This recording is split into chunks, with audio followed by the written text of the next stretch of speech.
देखो इसमें हम लोग को ड्रॉ कैसे करना है बहुत सिंपल था। पहले मैं आप लोग के संग शेयर करता हूँ जो पेज है मेरे पास में। ये देखो, ये हम लोग का क्वेश्चन है, draw an ogive for the following frequency distribution. तो इसमें हम लोग को क्या करना है, सबसे पहले नॉर्मल हम लोग को हो सकता है ग्राफ पेपर स्कूल में मिले, या हो सकता है बिना ग्राफ के भी बनाना पड़े। जैसे भी बनाना पड़े, कैसे बनाना है हम लोग खाली समझ लेते हैं। देखो सबसे पहले हम लोग यहाँ पर एक लाइन ड्रॉ करते हैं, ठीक है। और अपने मन से मार्किंग कर सकते हैं हम लोग। जैसे यहाँ पर हम लोग देखो 150 सबसे छोटा वैल्यू है, तो यहाँ याद रखना जो हम लोग ग्राफ बनाएंगे उसमें मार्किंग 150 से करेंगे, ठीक है। फिर उसके बाद गैप सिमिलर रखना, जैसे कि 5 सेंटीमीटर स्केल से लिए तो अगला बार भी 5 ही लेना। फिर 160 का, ऐसे ही 170 का, फिर 180, ऐसे करके जो लास्ट नंबर हम लोग को दिया हुआ है वहां तक हम लोग को करना है। 200 अपने लिए देखो, 200 ही लास्ट है, 150 से लेकर लास्ट वाला नंबर यहाँ 200 ही है। तो हम लोग यहाँ तक भी छोड़ देंगे तो अपना काम हो जाएगा। एक बार वापस काउंट कर लेते हैं, 150, 160, 170, 180, 190, 200। ओके, अब देखो ये वाला चीज जो है ये हम लोग को तो बनाना है ये, लेकिन लास्ट में इसका एक तो रफ पार्ट भी है, वो भी हम लोग डिस्कस करेंगे। एक बार सब लोग को ज्वाइन कर लेने देते हैं। ओके श्रेया, आवाज आ रहा है आपको? हाँ सर। ओके, तो इससे पहले देखो ये तो हम लोग का मेन पार्ट है जो हम लोग को ग्राफ में एक्चुअली करना होगा, ठीक है। इसके अलावा भी हम लोग को कुछ करना होगा। तो सबसे पहले एक तो हम लोग बॉक्स बनाएंगे। देखो यहाँ पर ऐसे बॉक्स बनाओ, उस बॉक्स में ना 3 4 तो खन बना लेना। एक सेकेंड, 3 बनाने से हो जाएगा। तो यहाँ पर अब इसमें क्लास इंटरवल हम लोग लिखते हैं। फर्स्ट वाला जो भी हम लोग को हाइट दिया हुआ है, जो नाम लिखा रहेगा वही लिख देना। जैसे यहाँ हाइट दिया हुआ है हम लोग भी हाइट ही लिख देते हैं।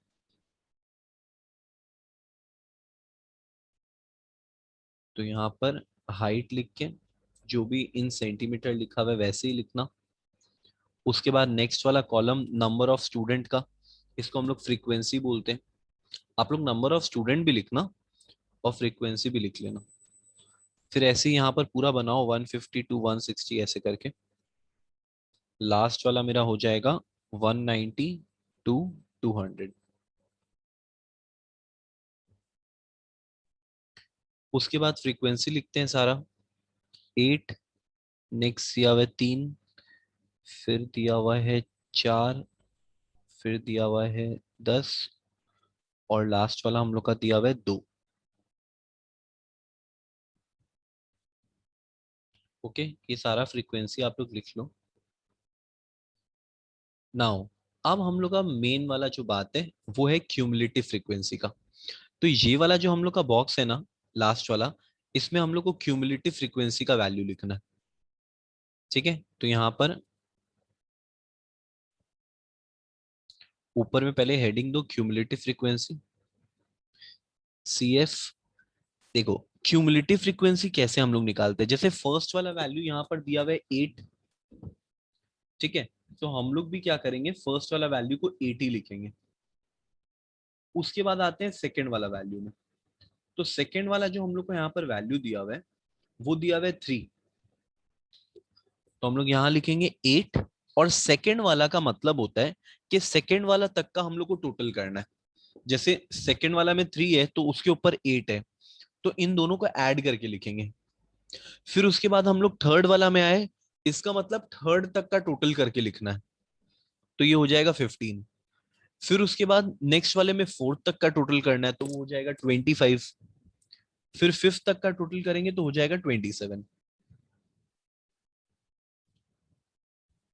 ये बात क्लियर है आप लोग को क्यूमुलेटिव फ्रीक्वेंसी कैसे निकालना है? हाँ सर। Yes okay, sir. अब देखो जो डेटा होता है ना, जैसे कि देखो हम लोग यहाँ पर मार्किंग तो करेंगे सारा। यहाँ लिखते हैं, रुको, 150, फिर नेक्स्ट वाला हम लोग लिखेंगे 160, 170 एंड लास्ट वाला हम लोग यहाँ पर लिख देते हैं 200। ठीक है। अब एक चीज ध्यान में रखना कि जब हम लोग मार्किंग करेंगे ना, तो हम लोग मार्किंग 160 से करेंगे, क्योंकि जितना भी हम लोग का उजाइव है ना, वो हमेशा सेकेंड वैल्यू से ही स्टार्ट होगा। मतलब लोअर वैल्यू से नहीं स्टार्ट होता, अपर वैल्यू से स्टार्ट होता है। तो अगर मान लो जैसे कि यहाँ पर फर्स्ट वाला हम लोग देख रहे हैं 160, फर्स्ट में लिखा हुआ है अपर लिमिट फर्स्ट वाला का 160 है, तो मार्किंग हम लोग करेंगे 160 और उसका क्यूमुलेटिव फ्रीक्वेंसी लिखेंगे 8 को। मतलब कि सिर्फ एक डॉट देंगे और कुछ नहीं करना है अपने को। देखो, जैसे फर्स्ट वाला हम लोग का 150 है, तो उसको छोड़ दो। 160 के ऊपर में यहां पर वैल्यू लिखेंगे हम लोग 8। अब वो 8 भी कैसे लिखोगे, पहले प्रॉपरली यहां पर मार्किंग रखना अपना। जैसे मान लो हम मार्किंग लेते हैं 4 4 का, 4 12, सॉरी 8 12 16 20 24 28। ठीक है। एक सिस्टम से मार्किंग करना और साइड में लिख भी देना कि हम लोग कितना पॉइंट को कितना मान रहे हैं, ऐसा करके लिख भी देना। हालांकि ग्राफ पेपर जब मिलता है तो उसमें तो 5 5 करके खंड बनाया हुआ रहता है, 10 10 करके बनाया हुआ रहता है, तो उसमें इतना प्रॉब्लम नहीं होगा। बट ये आप लोग अपने मन से ले सकते हो। तो मैं भी यहाँ 4 4 के मार्किंग में ले रहा हूँ।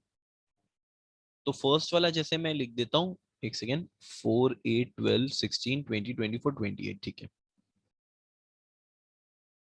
28, सेकेंड 24, 20, 16, 12, 8 एंड 4। ठीक है।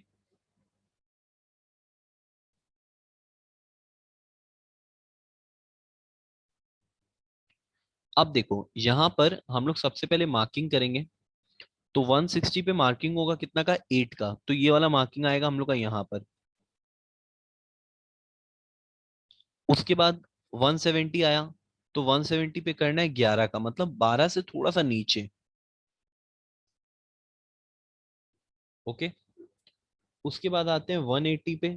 180 पे कितना का मार्किंग करना है हम लोग को, 15 का।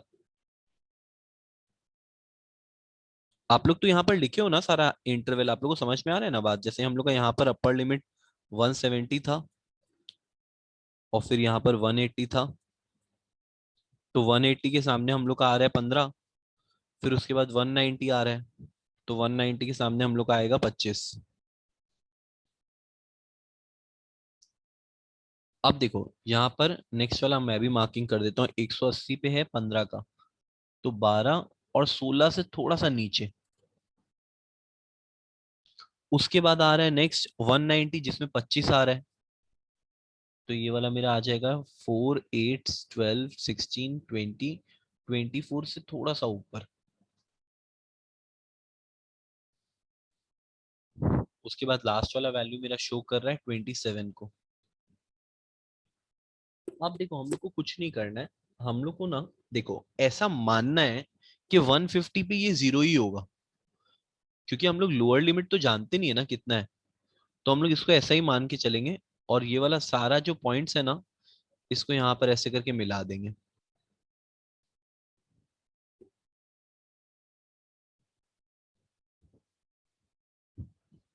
ओके।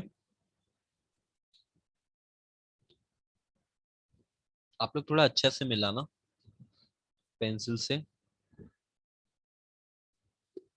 हाँ सर, हो गया। हाँ। और एक और बात, जब आप लोग ये करोगे तो इसमें यहाँ पर जैसे कि नीचे में जरूर लिखना है ऐसे करके, जैसे ये 150 160 ये क्या दिया हुआ था। हाइट।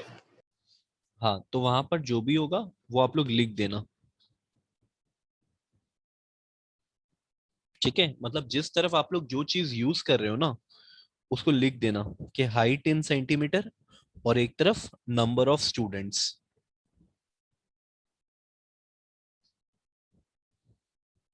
क्लियर है बात आप लोग को। हाँ सर। और ये एक्चुअली भी बहुत सिंपल है। सबसे अच्छा बात है ये एग्जाम में आता ही आता है। मतलब बोर्ड्स के एग्जाम में तो ये आता ही आता है। देखो नेक्स्ट वाला हम लोग क्वेश्चन में आते हैं इसी का। 1 to 10 दिया हुआ है, फिर 11 to 20 दिया हुआ है।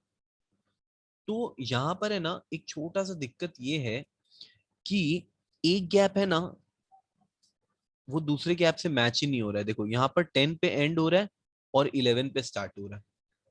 लेकिन पिछला वाला क्वेश्चन को देखो, 160 पे खत्म हुआ था, 160 से स्टार्ट हुआ था। तो सर लोअर लिमिट से -0.5 करेंगे और अपर लिमिट पे प्लस करेंगे। यस, इसको हम लोग विथ से सॉल्व करते हैं। मतलब कि जैसा कुमुद बोल रही है कि हम लोग क्या करेंगे, एक तो कॉलम बनाएंगे जिसमें हम लोग क्लास बाउंड्री लिखेंगे। क्लास बाउंड्री कैसे लिखते हैं मैं आप लोगों को बताता हूँ। देखो यहाँ पर सबसे पहले एक बॉक्स बनाएंगे हम लोग। अब इस बॉक्स में ना 4 खंड बनाएंगे। पहला खंड में जो लिखा हुआ है वही लिख देंगे,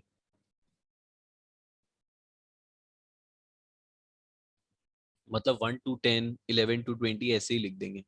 सेकेंड वाला खंड बनाएंगे जिसका हम लोग नाम रखेंगे क्लास बाउंड्री। फिर उसके बाद नेक्स्ट वाला खंड बनाएंगे फ्रीक्वेंसी का, और उसके लास्ट वाला खंड बनाएंगे क्यूमुलेटिव फ्रीक्वेंसी का। तो फर्स्ट वाला में हम लोग का कोई प्रॉब्लम ही नहीं है, हम लोग जैसा है उसको वैसा लिख देते हैं, 1 to 10। नेक्स्ट वाला हम लोग का 11 to 20, उसके नेक्स्ट वाला 21 to 30, देन उसके नेक्स्ट 31 to 40, फिर 41 to 50, and the last one is 51 to 60। ये सारा वैल्यू हम लोग क्लास इंटरवल का लिख दिए। अब हम लोग लिखेंगे बाउंड्री। बाउंड्री कैसे लिखते हैं मैं आप लोग को बताता हूँ। देखो जैसे कि यहाँ पर 10 और 11 के बीच में 1 का गैप है, तो हम लोग क्या करेंगे ना, 1 डिवाइडेड बाई 2 करेंगे। बिकॉज हम लोग तय नहीं कर पा रहे कि हम लोग 10 को हाफ दे या फिर 11 को दे। आई मीन जो एक का गैप है वो किसके संग हम लोग आके फुलफिल करें। तो इसका बेस्ट तरीका यही है कि आधा उसको दे दो गैप का पोर्शन और आधा उसको दे दो। तो हम लोग एक गैप को 2 लोग में डिवाइड करेंगे तो 0.5 आएगा। तो अब रूल ये बोलता है कि जो लोअर लिमिट होता है ना उसमें से हम लोग क्या करते हैं, 0.5 जो होता है उसको निकाल देते हैं और अपर लिमिट में 0.5 डाल देते हैं। तो अगर मान लो 1 to 10 लिखा हुआ है, तो 1 में से अगर हम 0.5 निकालेंगे तो सिर्फ 0.5 बच जाएगा, और 10 में 10.5 दे देंगे तो 10.5 हो जाएगा। क्लियर है ये बात आप लोग को? हाँ सर। ओके। अब देखो इसके नेक्स्ट वाला फिर हम लोग का क्या हो जाना चाहिए, 10.5 टू 20.5।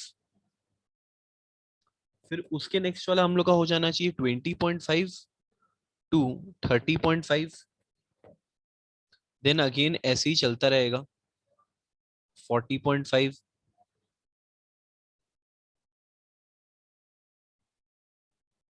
और फिर लास्ट वाला हम लोग का हो जाएगा 50.5 टू 60.5।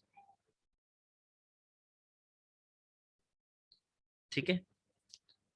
अब इसके नेक्स्ट वाला अब हम लोग क्या करेंगे, फ्रीक्वेंसी का सारा वैल्यूज लिखते हैं। फ्रीक्वेंसी हम लोग को पता ही है, क्वेश्चन में दिया हुआ है 3, देन 5, देन 8, 7, 6, 2।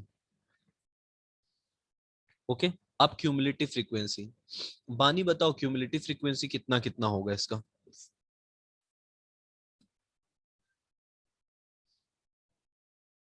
फर्स्ट वाला से सब स्टार्ट नहीं करो। समझ में आया। कौन सा वाला? नहीं समझ में आया। क्यूमुलेटिव फ्रीक्वेंसी तुमको नहीं समझ में आया? नहीं। अच्छा कोई बात नहीं, दर्शिता आप बोलिए क्यूमुलेटिव फ्रीक्वेंसी।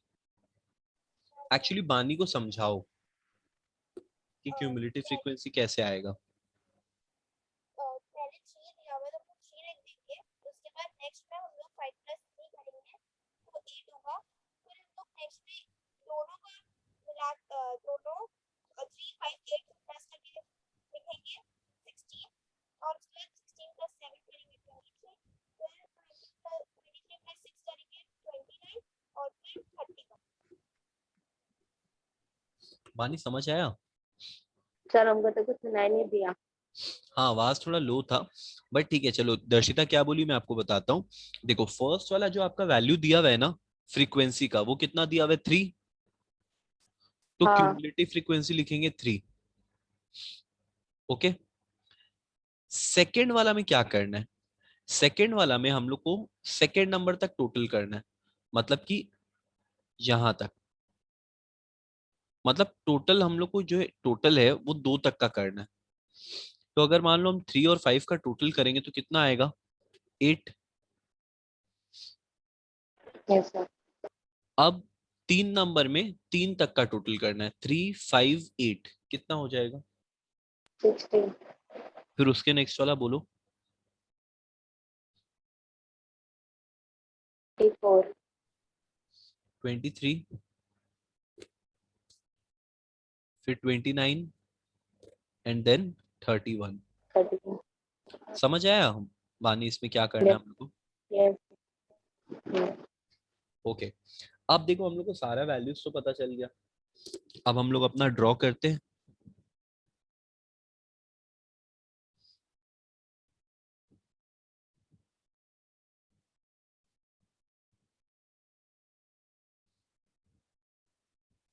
चलो स्टार्ट करो आप लोग भी। ग्राफ बनाते हैं वापस से अगेन।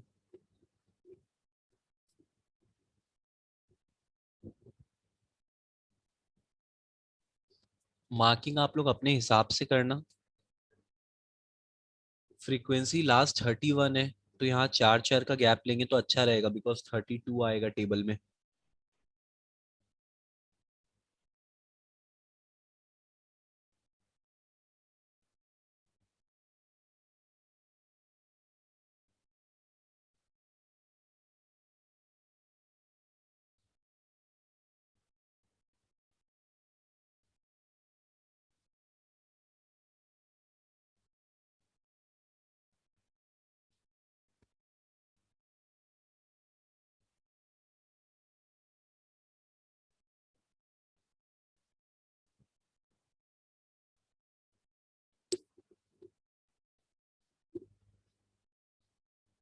अच्छा किसके किसका हो गया,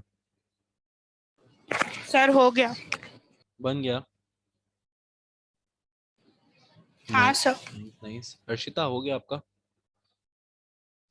नो सर कर रही हूँ। ओके। गणेश का हो गया।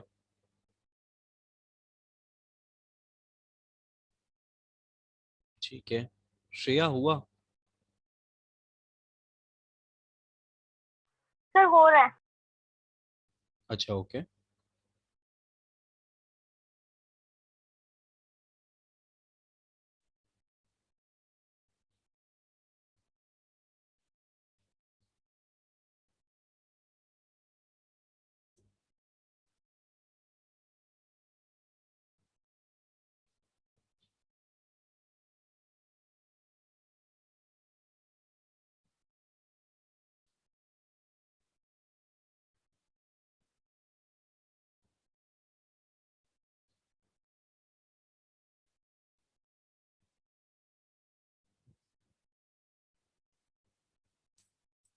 सेम देखो वापस से वही चीज करना है जैसे हम लोग पिछला वाला ड्रॉ किए हैं।